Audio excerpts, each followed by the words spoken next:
Hmm. Well, I tell you what kept me going. Music kept me going.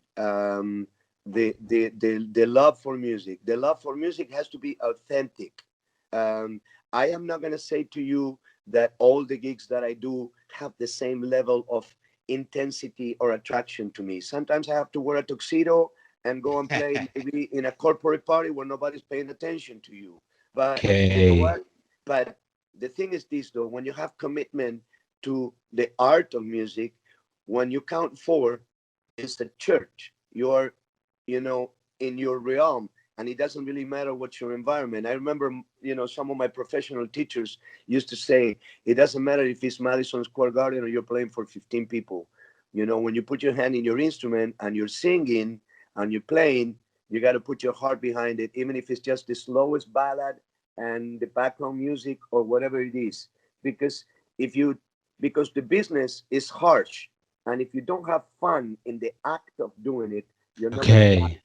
Right, So right, what I right. advise to the newcomers is to focus in the art of music rather than focus in the financial results and all that. That's gonna come by itself, sooner or later.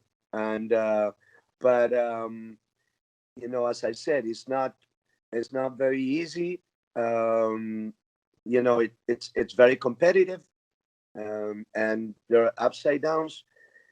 I mean, I'm not a New Yorker, right? But I go there often, or I try to go there, and it's interesting that right now, for instance, a lot of musicians from New York City are moving into the Bay Area and moving into Los Angeles, etc., because it seems to be a, a, a, a much more active scene. And I'm talking about New York, where it Big, was one of the yeah, megas. Now exactly. it's still an amazing place to live and to go play music, but the musicians say, "Hey, man, the gigs are scarce, and whatever reggaeton is taking over, and this is taking over, and when it comes to Afro-Cuban music, right?"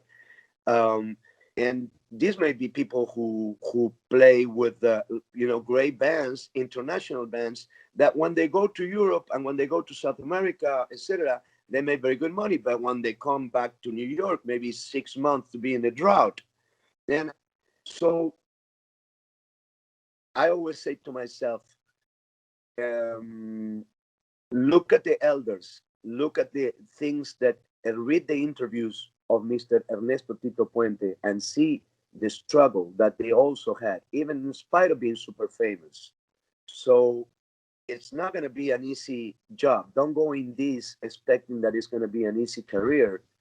But as I said, if you focus on the reason why initially you did it, what was that little voice that said to you when you listened to your first, let's just say that he's a contemporary guy, right? And it's the first album of Mark Anthony that the person listened to, or Victor Manuel, or when they heard Joe Arroyo singing La Rebelión for the first time. Maybe they had a little girlfriend that taught him how to dance and they got involved in music. Whatever it was that fired that initially, go back to that emotion, because when you let all the other crap get in the middle, then all of a sudden, it becomes a 9 to 5 job, which is not a problem. I mean, Right, I right, like it. right. I- but are you going to be able to sustain a career if you're not happy with it?